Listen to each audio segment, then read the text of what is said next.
The snowstorm came hard and early that year, dropping temperatures below zero by mid-November.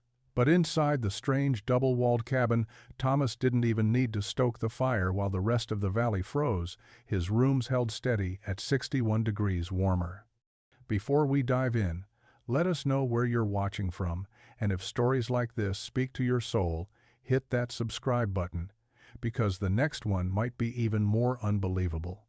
The first snow came before the leaves had even finished falling. Most years, winter gave a warning thin frost on the windows, a slow fade of the trees, time enough to finish the final stacking of wood. But not this year. The sky went gray overnight, and by dawn, snow fell like it had somewhere to be. It piled fast and wet, then froze as the wind picked up. In the valley, the old men said it felt like the winter of '79. That one had killed a dozen cattle herds and taken 3 men in a single night. But Thomas didn't seem worried. He was still outside, stacking logs. Not just for the stove he'd finished that weeks ago. What he was building now looked more like a wall. Notched timbers arranged in a slow, deliberate ring around the cabin. 6 feet out, maybe more, perfectly aligned like the ribs of a second skeleton encasing his home. He worked slow, steady, always measuring. While the storm built behind the tree line, he kept stacking. Other cabins dotted the valley floor in clusters, standard log builds with stone chimneys and patched roofs. Most folks were hauling in the last loads of kindling, boarding windows, checking food stores. Every motion carried urgency. But not Thomas. He moved like he had time to spare, like winter hadn't arrived for him yet. A boy from the next property over passed by on his father's mule and watched him work. The boy stared, confused. "Daddy says you're building a fort," the boy called out. Thomas smiled, just barely, and didn't reply. He placed another log onto the growing ring and stepped back, eyeing the spacing like a sculptor testing clay. Inside his cabin, the fire was already out. He'd let it burn down that morning. Not to save wood, he had enough. It was a test. Everything he did now was a test. He checked the thermometer hanging inside the doorframe. It read 49. Outside, it was 16. He noted the difference, jotted it on a piece of paper tacked to the wall, and stepped back out into the cold. The wind had shifted. It came hard off the ridge now, pushing snow sideways across the field. He pulled his collar tight, but didn't stop working. This storm was early, but not unexpected. He'd built for this. He'd planned for this. What mattered now wasn't the snow. It was the air in between the 2 walls, the dead space, the stillness. That was the secret. He believed the silence between layers. It wasn't a wall he was building. It was a pause. The first person to laugh was Thomas's neighbor, Eli Calloway. He rode over one morning in late August, tipping his hat and squinting at the half-built outer ring like it was a riddle written in pine. Eli was 73, sharp as a trap spring, and had built more cabins in his time than most men ever stepped inside. He pointed at the logs and chuckled. "You building a fence or courting a tornado?" Thomas shrugged. "Neither." Eli tapped one of the outer posts with his boot. "Looks like a lot of work for something that ain't a barn." "What is it exactly?" "A shell," Thomas replied. Eli raised an eyebrow. "Shell? Like a second skin. For heat." Eli laughed louder this time, like the idea itself had frostbitten his sense of reason. "Well, hell, son, I reckon you'll roast yourself come spring. Or drown when it melts and floods your own foundation." Then he waved and rode off, shaking his head. The laughter spread with the season. At the general store in town, folks started calling it Thomas's Igloo. Someone made a sketch of a turtle with a chimney sticking out its back and pinned it to the message board. Nobody was cruel. Not really. But the valley was a place where survival earned respect, and this looked like nonsense. But Thomas kept building. By September, the ring stood waist-high, logs stacked in a clean curve all around the cabin. Gaps between them were uniform, almost measured. What people couldn't see were the layers he was adding behind the visible wood, birch bark, scavenged and pressed flat, dried moss from the marsh edge. even old wool blankets soaked in resin and hung to dry between upright posts. He was building a barrier the wind wouldn't understand. At night, he read by lantern light. He had only 3 books in the cabin, and one was about Norwegian fishing huts. He'd read it 5 times. There was a drawing of a sod house in Lapland, insulated with nothing but turf and silence. That drawing haunted him. He tested every morning. Thermometers placed at 3 points inside the cabin, inside the shell gap, and outside the outer ring. Each day he charted the difference. 3 degrees, then 5, then 8. Something was happening. Something the others couldn't feel yet. The first frost came in mid-October. The ridgelines turned white. At the tavern, Eli told the story of Thomas's turtle cabin again, this time with hand gestures. "You'll see," Thomas had said once, quietly, to no one in particular. He didn't need them to believe him. Not yet. Because he knew winter was coming early. And when it came, it wouldn't knock. It would test. And for the first time, he'd be ready. The idea didn't come from a book or blueprint. It came from a night Thomas never talked about. The kind of night that wedges itself into a man's memory so deeply that no season after it ever feels safe again. It was the winter before the coldest he'd ever felt. The fire had burned low in the middle of the night, and he hadn't noticed. He'd been asleep under 2 quilts, dreaming about summer smoke and apple trees, but the creak of something outside woke him. A branch maybe, or a shifting weight on the roof. When he sat up, the air in the cabin bit his lungs like broken glass. His breath fogged and hung mid-air like a warning. The chimney had failed, a slow collapse from wet snow buildup. The flue had jammed, backdrafting smoke into the firebox. The heat was gone. Worse, he hadn't stocked the woodpile near the hearth. It was all outside, under snow. He wrapped himself in a blanket and stepped into the storm, barefoot, delirious with cold. He slipped twice before reaching the pile, pulled 3 logs with frozen fingers, and made it back inside only because he didn't stop to think. That night, his toes turned purple. One stayed numb for weeks. He survived, but the experience nested itself inside him like a splinter he couldn't dig out. A voice in the back of his head began whispering, "This cabin isn't enough." It had seemed strong, thick logs, good chinking, tight joints, but the cold had found a way in. It always did. By spring, the whisper had turned into a question. Not about fire, but about walls. What if warmth wasn't about more burning, but about less escaping? He began sketching ideas on scrap wood, drawing concentric circles around his cabin, diagrams of airflow, layers of material, space as insulation. He didn't have words for it, not the scientific kind, but he felt something important in the shapes. He visited the library in a nearby town twice that summer. It was a dusty one-room affair behind the post office, filled with pamphlets from agricultural fairs and decades-old encyclopedias. In one, he found a page on root cellars insulated with straw. Another book mentioned thermal buffering. In medieval castles, thick double walls to slow temperature change. He read every mention of windbreaks, of passive heat retention. He didn't tell anyone. When he started hauling logs to build the shell, he knew it would look strange.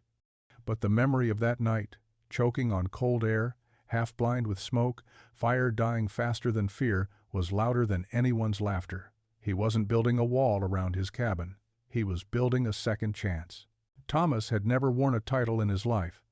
Not engineer, not architect, not builder, not even Mr. most days. He was just Thomas. Quiet man, good with an axe, better with silence. But something about this project changed how he carried himself. Each morning, he'd step out with a purpose measured in wood grain and wind. He wasn't just surviving anymore. He was designing. Not that he'd call it that. His tools were simple. A hatchet, a 2-man saw he operated solo, a square he'd carved from hickory, and a rusted level he wasn't sure still read true. But he trusted his eyes more than the bubble. The first tests were small. He drove stakes into the ground at measured intervals, pacing out a perfect ring 6 feet from the cabin's outer walls. He tied twine around them, marking a circular perimeter. The ground wasn't level, but he didn't care. He dug out the high spots, filled in the low. He laid flat rocks as base stones, one under each log end. The structure came together slowly. Upright posts first, sunk into the frozen earth with gravel packed around their base. Then horizontal crossbeams, lashed at first with hemp rope until he could pin them properly with hardwood pegs. He spent nights with a notebook sketching new ideas by lantern light, drawings of wind spirals, temperature layers, diagrams no one would understand but him. He invented his own terms. Thermal pocket, dead space windskin, outer bark buffer. He didn't need Latin, he needed function. One morning, Eli came by again. "Still at it, eh?" he asked, leaning on his saddle horn. "What's it now, a barn for ghosts?" Thomas just nodded and kept working. The truth was, he was learning something most folks never took time to understand. Heat wasn't just something you made, it was something you could keep. It leaked through corners, through cracks, through habits passed down without question. Most cabins in the valley were warm because of constant fires, not because they were well designed. But firewood was finite. Time was finite. The shell was his answer. He added an angled roof over the ring, made from split shakes overlapping like scales. Beneath the overhang, he left vent gaps narrow, purposeful enough to let trapped moisture out, but not enough to let cold air pour in. He insulated the base with layers of bark and sawdust, packed tight into framed boxes between logs. By mid-October, the structure looked strange even to him, like a wooden halo surrounding a heart. But inside the cabin, he noticed something remarkable. He wasn't lighting the fire every morning anymore. The cabin stayed warm overnight. Maybe not summer warm, but livable, safe, predictable. Thomas made another note in his journal. Thermal lag improving. He smiled once, just a flicker, and kept building. Because now, he wasn't just trying to prove the others wrong, he was proving something right. By the time the aspens turned gold and brittle, Thomas had stopped looking to the road. No one was coming to help. The work was his alone, and he'd made peace with that. Every morning he rose before the frost had melted off the roof, wrapped his hands in leather, and stepped outside to the same rhythm. Saw, stack, test, adjust. He moved like a man laying brick in a cathedral no one else could see, each log chosen not just for size but for personality. Bent ones for corners, clean rounds for the face, bark on some, bark off others. He was building more than a wall, he was building a system. The shell grew slowly 6 feet tall by the equinox. From the road, it looked like a timber stockade. From inside, it felt like standing in a rib cage. Between the inner cabin and the outer shell, a walkway emerged, narrow and curved. He called it the buffer path. It was wide enough to carry wood through, narrow enough to trap still air. He'd learned that air was an insulator. Not moving air, but the kind trapped between surfaces. He studied the way snow piled between the two walls and how it barely melted, even with a fire burning inside. The heat stopped at the inner wall. The cold stopped at the outer. In between, silence. Neighbors passed sometimes, always with a glance, sometimes with a smirk. They didn't ask questions anymore. Curiosity had turned to dismissal. Thomas heard whispers at the supply store in early October. Words like eccentric and fixation passed from hand to hand like coins. He ignored it. He kept stacking. On the colder nights, he placed his hand against the outer shell. The wood was frozen solid. Then he pressed it to the cabin wall. Warm. The space in between made all the difference. Like an invisible blanket stretched around his home. The first test came when the wind shifted. A strong northerly swept down the valley and slammed into the other cabins. People nailed extra cloth over windows and shoved rags under doors. Chimneys groaned with the pull. Inside Thomas's cabin, the stove was barely lit, yet the warmth held. He walked the perimeter of the buffer path, feeling for leaks. There were none.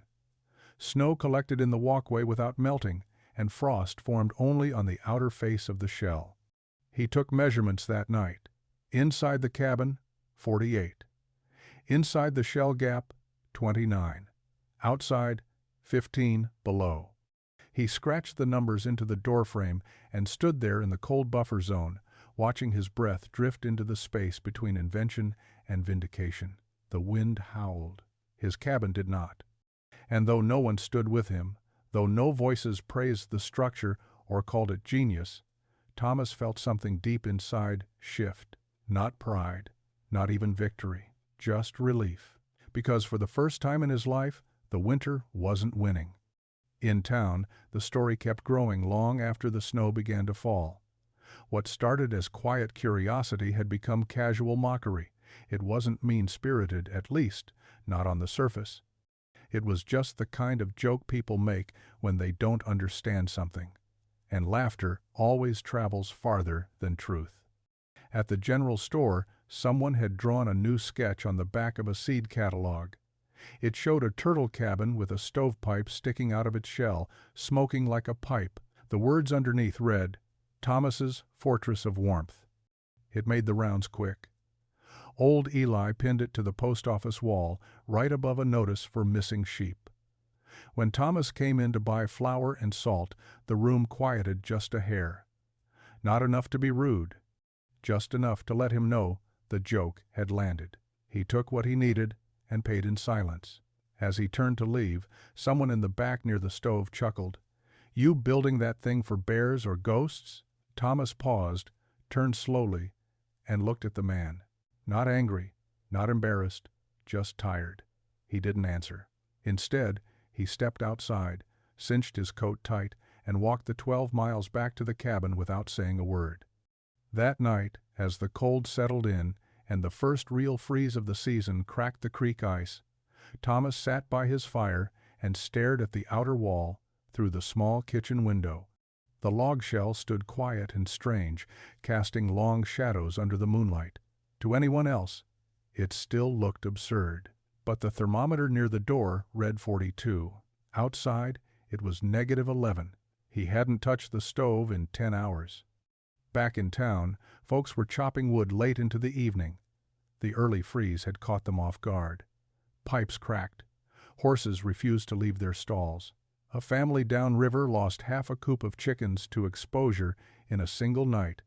But none of that was on Thomas's mind as he set down his spoon and walked the inner corridor between the cabin and the shell.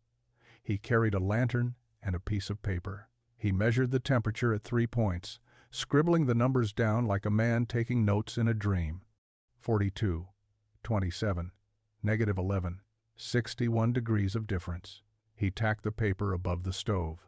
No one else would see it, but to him, it meant everything. The numbers weren't just numbers. They were quiet proof, a rebuttal delivered in silence. While the laughter still echoed in town, the cold had been kept at bay, not with magic, not with arrogance, but with time, patience, and a willingness to be misunderstood. And in that difference, in those 61 invisible degrees, Thomas found a kind of peace the world rarely gives a man until long after he's gone. The days shortened quickly now. The sun barely crested the ridgeline before it began its descent again, casting long blue shadows across the snow-drifted fields. Most men in the valley had finished their autumn work by mid-October. The chopping was done, the roofs were patched, the animals were brought in close. And that was it, winter was accepted. But Thomas kept building. With the main ring complete and functioning, most would have stopped. It already held heat, it already softened wind. But Thomas wasn't satisfied with enough. He didn't want to survive the cold. He wanted to outsmart it, outsurvive it. So he began refining. He tightened the seams between the logs and the outer wall, shaving slivers of pine to wedge into gaps, then sealing over those with resine-thick moss. Every afternoon, he walked the circumference of the shell, tapping each log with the back of his axe, listening for tone. A hollow thud meant space. Space meant leak. He plugged every one. He added braces to the overhanging roof, cutting diagonal struts to resist snow weight. Then he lined the inner walkway with small, elevated racks to keep stored firewood dry and above the frost. The shell was no longer just a barrier, it was becoming habitable space. a kind of middle ground between winter and warmth. Neighbors still passed now and then, fewer as the snow deepened. Once, a pair of brothers hauling hay to town paused on the trail and watched him work for a while. "You still at that thing?" one asked, amused. "What's next windows for your fence?"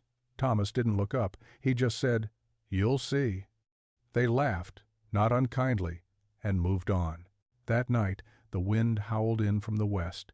It slammed into the ridge and curled down through the valley with a fury that shook barns and ripped shingles from the weaker cabins.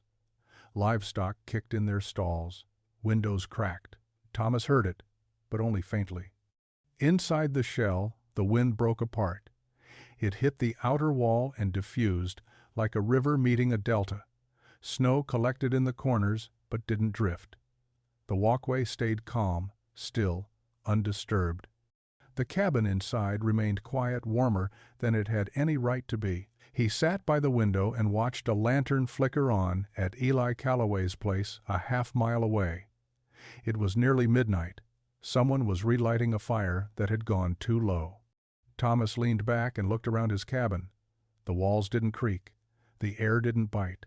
A thin warmth pulsed from the stove like breath from a sleeping animal. The project had taken 6 months. He'd lost weight, worn through 2 pairs of boots, missed every gathering and harvest meal. But now, as winter took its first true swing at the valley, he realized something simple. He was ready. And more than that. The cold, for once, wasn't. It came on a Sunday just after dusk, one of those winds that doesn't arrive gently but announces itself. First a low hum in the trees, then a sharp whistle through the ravine, and finally a full-throated roar pouring across the valley like a freight train made of frozen air.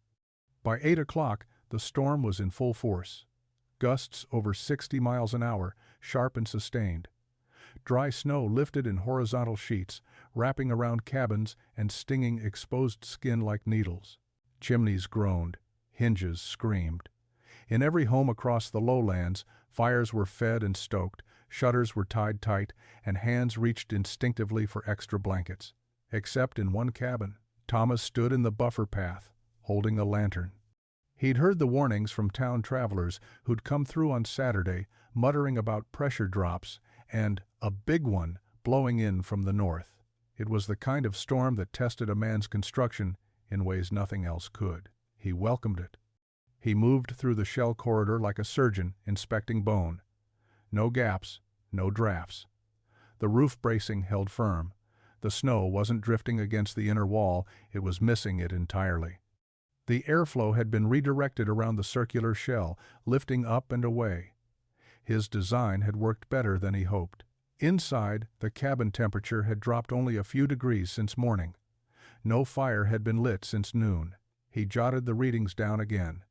Inside, 41. Buffer gap, 21. Outside, -7, with wind chill dragging it lower.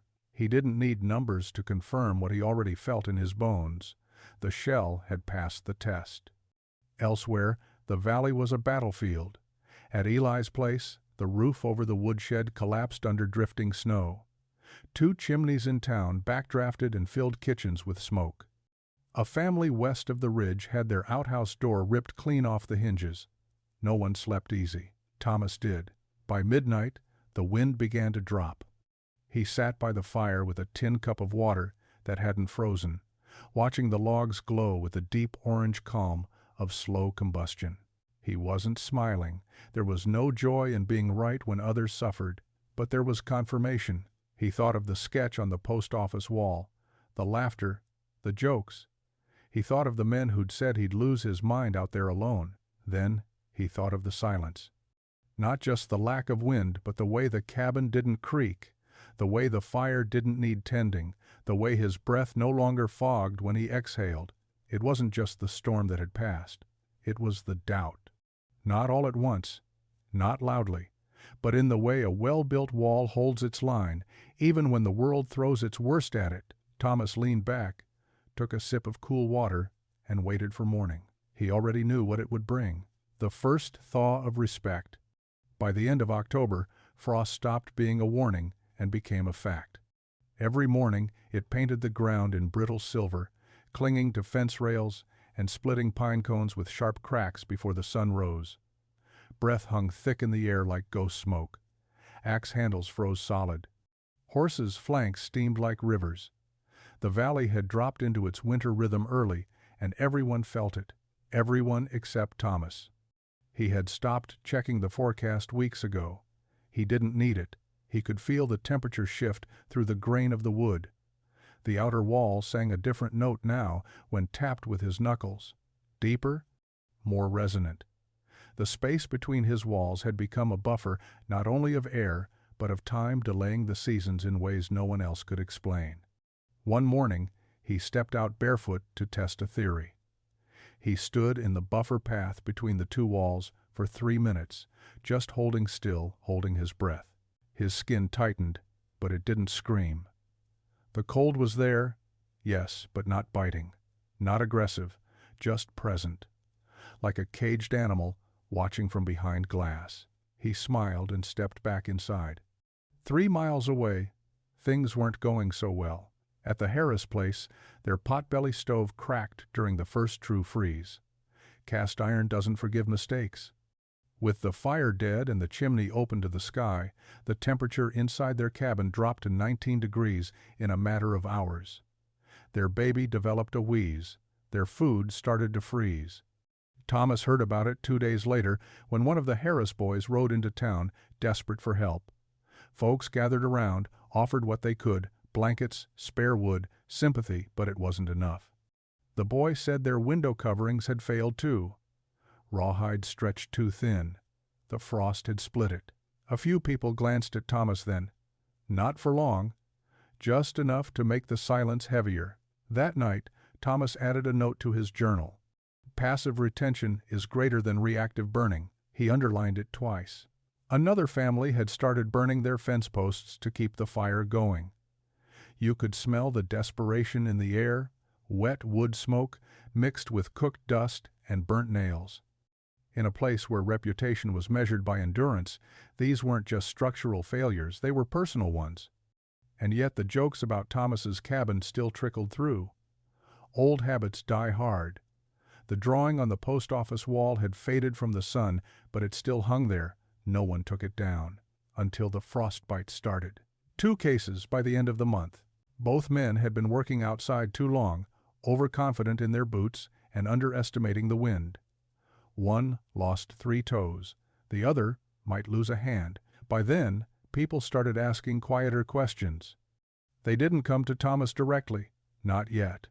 But they spoke in half-tones behind crates at the general store. How many cords you think he's using a week? Has anyone seen smoke coming from his chimney?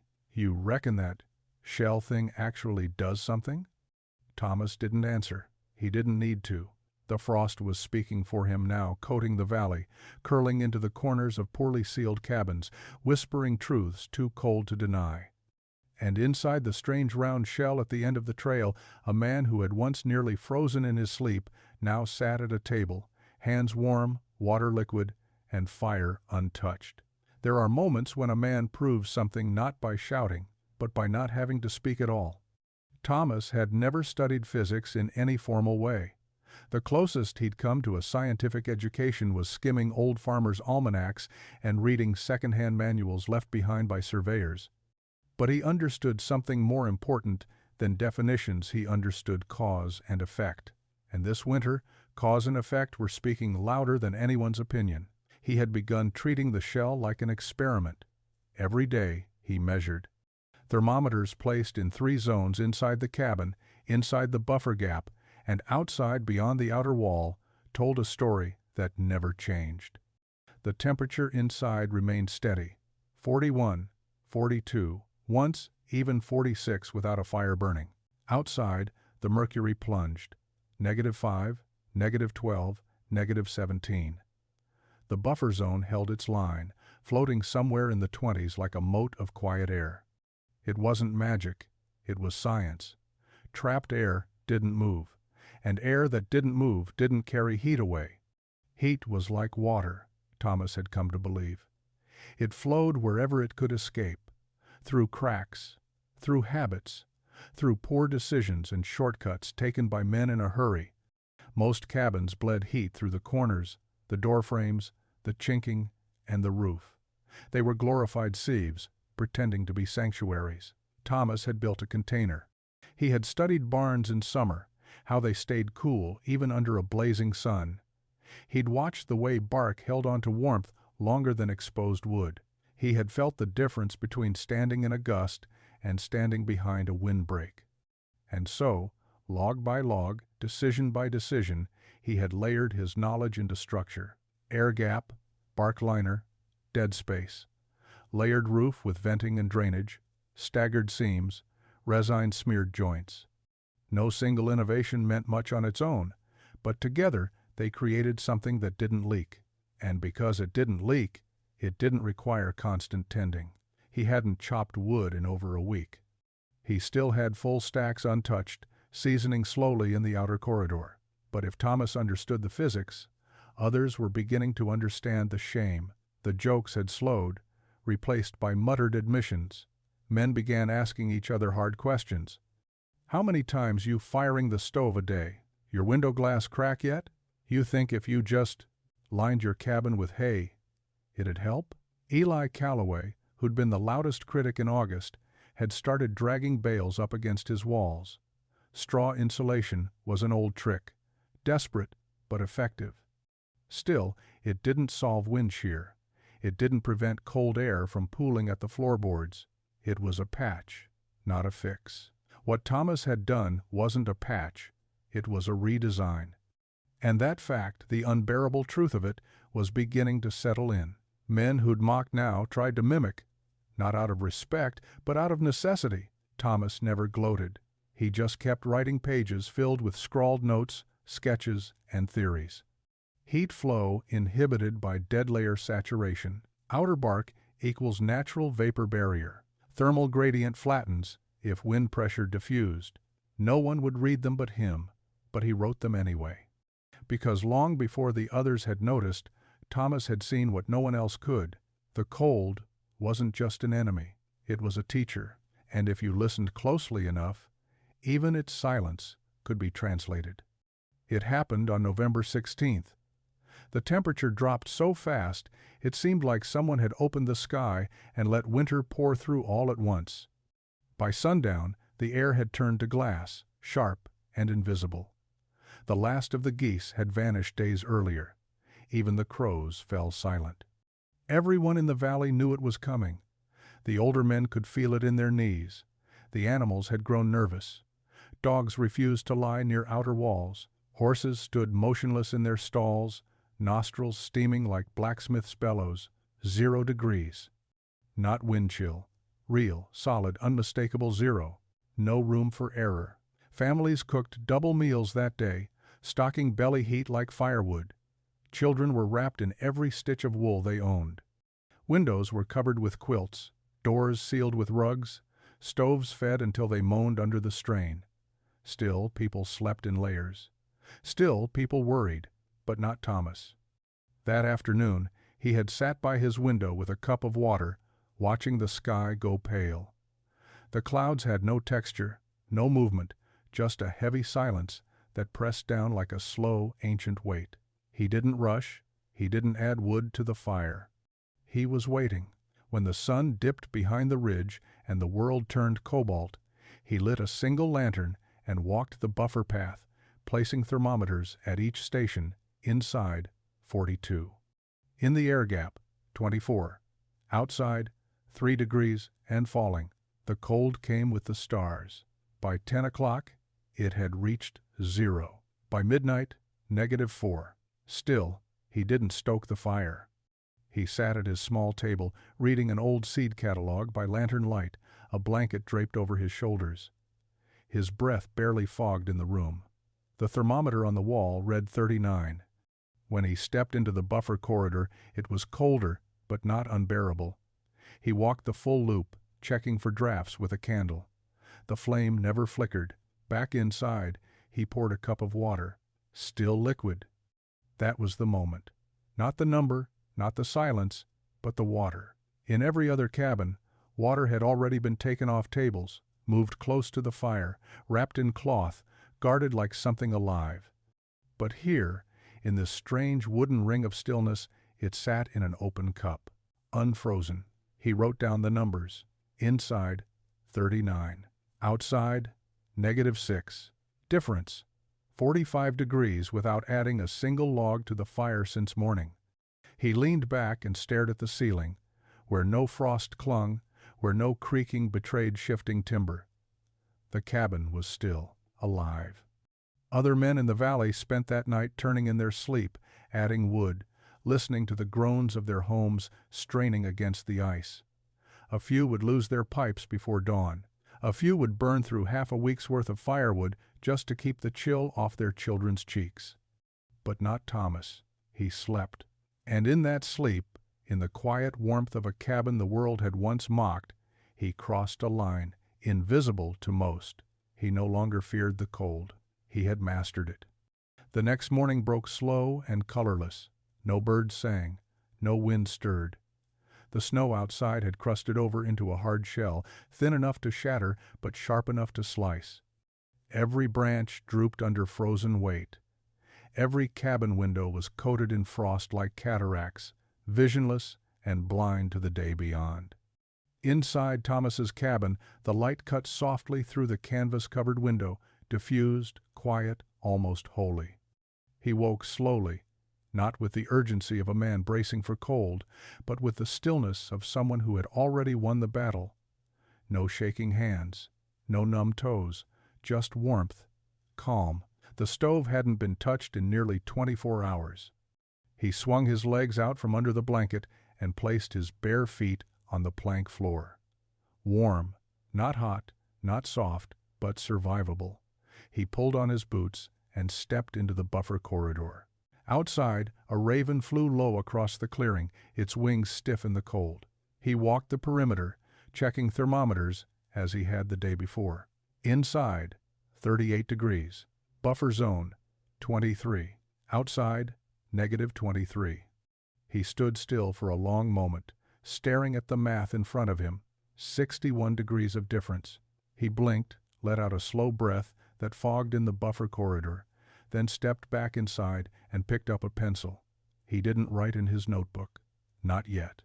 He just stood by the thermometer and stared at the numbers. For a man like Thomas, quiet, practical, unschooled but deeply observant, this wasn't just a victory, it was confirmation. The theories he'd sketched on cedar planks, the endless shaving of logs, the patient, lonely work. Every splintered hand and dismissive laugh had led to this one data point. He finally wrote it down. 61 degrees differential, no fire, 24 hours, clear sky. He underlined it twice. In the back of his mind, he knew what it meant. This wasn't just insulation, it was a working system. Passive heat retention, multi-layered thermal buffering, structural thermodynamics applied by intuition and stubbornness. And yet, no one had asked. No knock on his door, no letters, no quiet visitor from town. That surprised him. He thought maybe someone would come. Instead, he walked out the front door, into the snow. The frost cracked beneath his boots. Smoke rose from every chimney in the valley, long and desperate columns clawing at the sky. Somewhere far off, he heard a hammer striking metal, someone trying to break ice from a pump. He returned to the cabin, set a pot of water on the stove, not because he needed heat, but because he wanted tea. As it warmed, he sat by the window and stared out at the silent clearing, the log shell curving around him like a whisper. Not many people in the world will ever hold proof in their hands. But Thomas had it, written in mercury, trapped in still air, floating in a cup of unfrozen water. 61 degrees. No applause, no audience. Just a man, a cabin, and a truth the winter could not deny. The knock came at dusk, just as Thomas was spooning boiled oats into a tin bowl. 3 soft raps, hesitant, not the kind of knock from someone who expected to be welcomed, the kind of knock from someone with nowhere else to go. He stood slowly, set the bowl aside, and walked to the door. No one ever came this far unless they needed something. He pulled the latch and opened it into the cold. There stood Eli Calloway's oldest son, Jacob, 19, thin, face red and cracked from wind. In his arms, he held a bundled child, no more than 2 years old, eyes barely open. Behind him, Eli's daughter-in-law, Sarah, stood shivering in a worn coat 2 sizes too small. She said nothing, just stared at the floor. Thomas didn't ask questions. He stepped aside. They moved in fast, carried by desperation more than confidence. Jacob set the child on the bed platform near the stove and immediately held his hands out to the fireless hearth. "It's not even burning," he murmured. Sarah pulled off her gloves and stared at the cabin walls, her breath starting to settle. "It's warmer than our house, with the stove lit." "This obersay, .com of activities." Thomas nodded once, moved to the stove, and lit a small flame, not because they needed heat, but for comfort. Something familiar to focus on. He ladled hot water into a cup and handed it to Sarah. She didn't speak, just sipped slowly, like she wasn't sure it was real. Jacob sat down hard on a stool, elbows on knees. "The chimney cracked," he said. "It split straight through. Fire started smoking into the room. We had to put it out." Thomas handed him a blanket. "We tried to go to the neighbors, but they were full. Everyone's full." The child stirred on the bed, coughed once, then settled back into a fevered sleep. Thomas watched him for a moment before walking over and adjusting the blanket around his tiny frame. "No smoke here," Sarah whispered. "No noise, just stillness." Thomas said nothing. He poured oats into a second bowl and handed it to Jacob. They ate in silence. Outside, the wind picked up again. It whistled past the outer shell, rushing through the trees like a river of knives, but it didn't touch the cabin. It didn't get in. Sarah looked up. "They laughed, you know," she said. "Everyone did, I did." Her eyes didn't ask for forgiveness, just understanding. Thomas stirred the fire gently, then looked toward the window, where snow was building against the edge of the shell. "Winter's not interested in who laughed," he said. "Just who's ready." Jacob nodded, eyes low, and in that quiet cabin, warmed by still air and hard-won lessons, the first walls of solitude began to melt. By the first week of December, the valley had become a frozen cradle rocking its inhabitants between sleep and survival. The snow deepened by the hour, not storm by storm, but in a steady hush that buried fences, roofs, and memories alike. Thomas's cabin, once a curiosity, had become a sanctuary. Word had spread quietly after Jacob and Sarah arrived. Their story moved from porch to store, from whispered mention to reluctant admiration. No one said it outright, but something had changed. By mid-December, 3 more families had asked to stay. They didn't come all at once. Just a knock here, a voice calling from the trail there. No one brought pride through the door, only cold hands and tired eyes. Thomas made space. He cleared shelves, raised cots, hung wool blankets between sleeping areas for privacy. The buffer corridor held extra stores now, dried beans, smoked meat, firewood untouched but always there. He built a rhythm around the shared space. In the mornings, he stoked the stove not because the room needed it, but because people did. The sight of fire gave them courage. Children huddled near it with tin cups of warm milk. Adults took shifts melting snow, drying boots, quietly weeping when no one was watching. The cabin breathed differently now. It had always held warmth, but now it held something else. Proof. Not just of thermal theory or structural design, but of what was possible when one man chose to prepare for ridicule instead of comfort.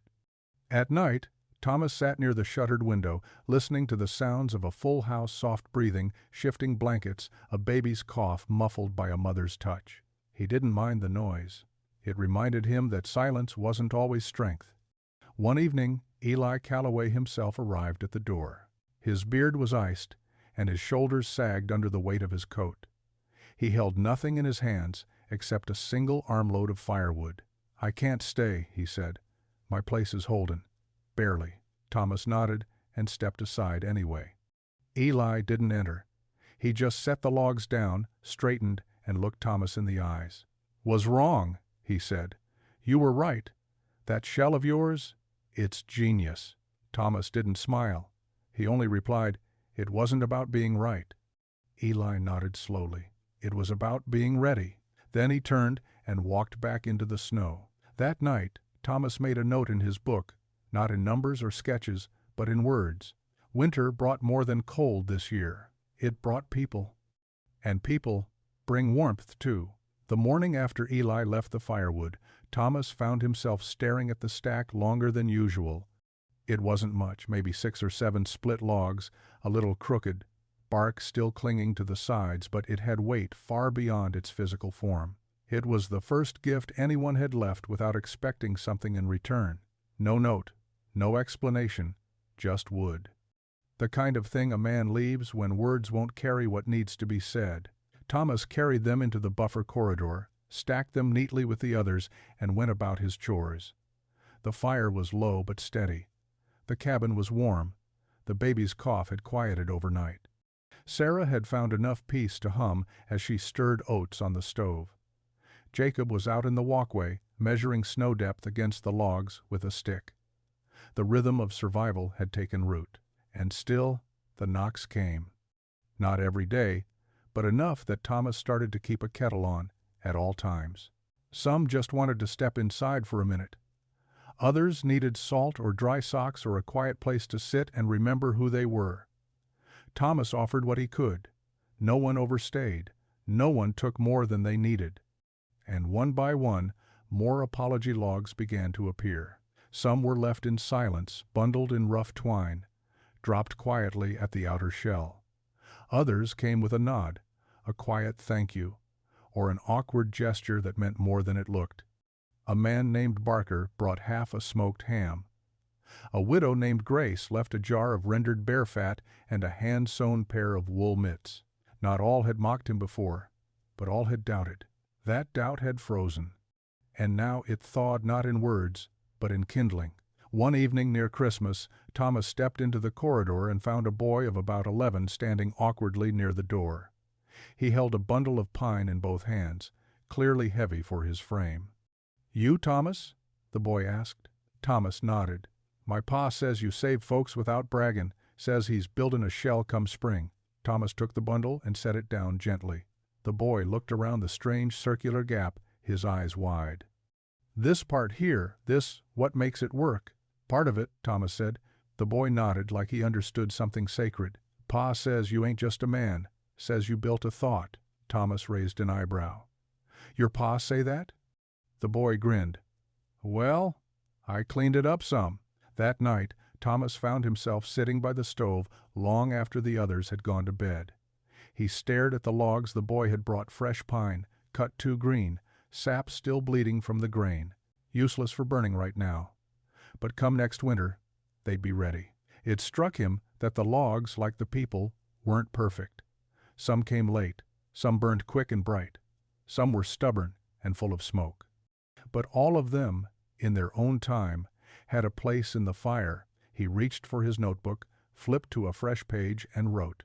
They thought the walls were the invention, but it was the warmth that lasted. By mid-January, the term copycat didn't feel like an insult anymore. There were 5 cabins in the valley now wrapped in crude versions of the shell. None were perfect. Most used scrap lumber, pallets, and whatever wood could be scavenged in the snow. One man had used hay bales. Another tried fence posts, stacked end-on like bricks. They weren't elegant, but they worked enough to hold off the worst of the cold. Eli Calloway was the first to say it out loud at the general store. "I was wrong about Thomas. We all were. That boy built something smarter than a book." No one argued. In fact, the conversation turned fast. Questions flowed. How did he space the gap? Did he use bark in the lining? What about moisture buildup between the walls? Was there a venting trick? The storekeeper leaned over the counter and said, "You want to know? Go ask him. He'll show you." So they did. Not all at once, not like a parade, but one by one, over the course of days, they came. Not for shelter, but for knowledge. Thomas welcomed them with the same quiet focus he'd given to the logs. He showed them the vent placement, the angled roof design, the staggered joints. He explained how the bark layer helped resist moisture seepage and how the buffer zone acted like a pressure regulator between two climates. They listened, they nodded, some even took notes. A few apologized openly, awkwardly, face to face. Thomas accepted every apology the same way, by handing them a blueprint he'd scratched onto birch bark, simplified and human, labeled in plain language. One man tried to pay him. Thomas refused. "This ain't something I sell," he said. "It's something I share." In February, a new couple arrived in the valley, immigrants from the east, pale with hunger and carrying only 2 bags between them. They were given the last of Thomas's spare supplies. Others in the community, those who had once laughed, stepped up to help, not out of guilt, but because the cold had finally taught them something Thomas had learned long ago. The only warmth that lasts is the kind passed from hand to hand. The shell wasn't just a structure anymore. It was an idea, one that rippled through the valley, reframing what was possible. People started calling them Thomas rings in town, like it was a style. Thomas hated that. "It's not mine," he said. "It belongs to anyone who's cold and tired of losing." That spring, he helped 3 men dismantle their temporary shells and rebuild them the right way. Foundations dug, log spacing exact, vents carved just so. He taught as he worked, never charged a cent. One evening, as he walked the cleared path between his shell and the woodshed, he noticed something he hadn't expected.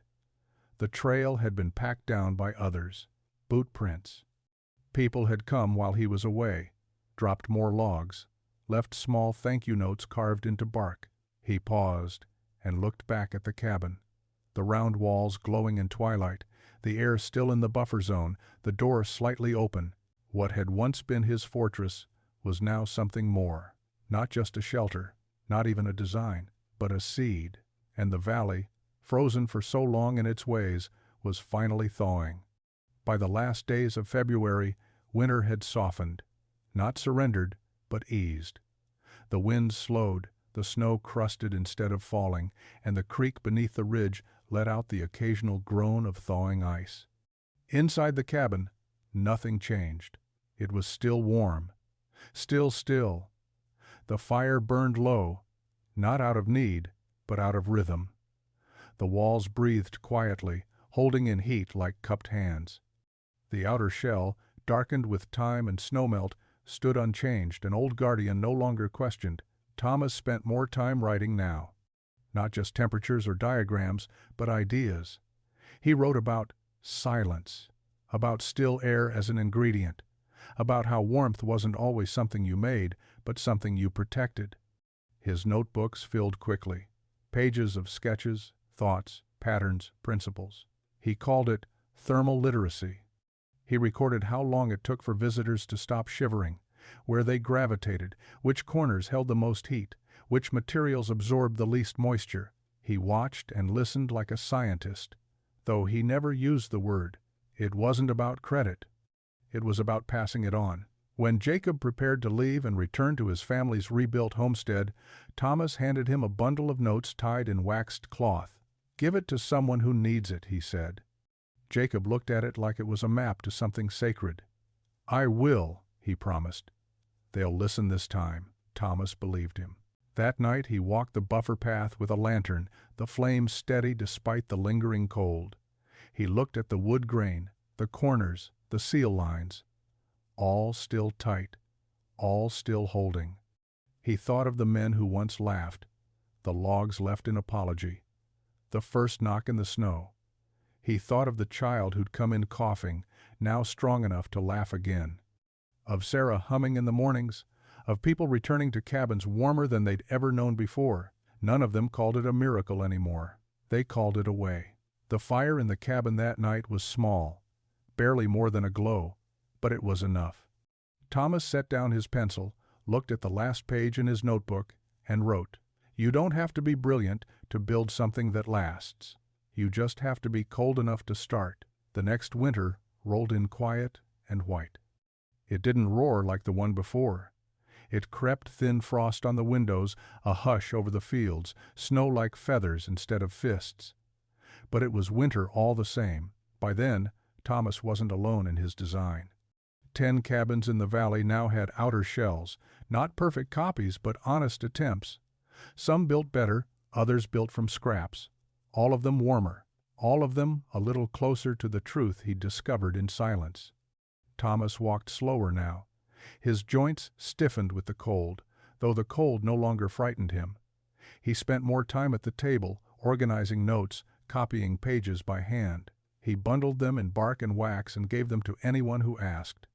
They called them ring cabin plans in town now, not patents, not blueprints, just gifts. One morning, a man arrived from 2 valleys over. Said he'd heard about the cabin that didn't freeze. Said his boy had frostbite and his wife had nearly lost fingers. Thomas gave him a notebook and a cup of broth. The man cried. No one mocked any more. That winter, Thomas stopped keeping measurements. He didn't need to. The proof was everywhere.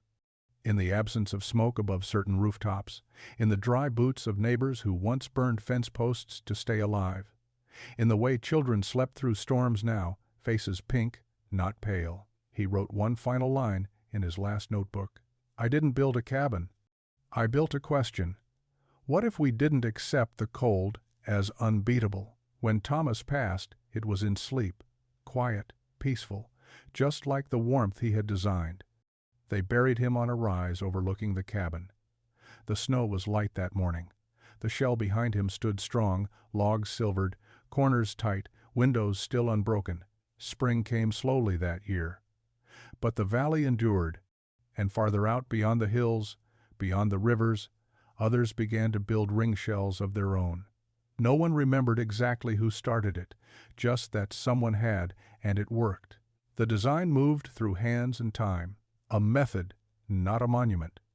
And in that space between warmth and wind, Thomas Bridger's legacy endured not in name, but in still air, not because he demanded to be remembered, but because he chose, before anyone else, to listen to the cold and answer it.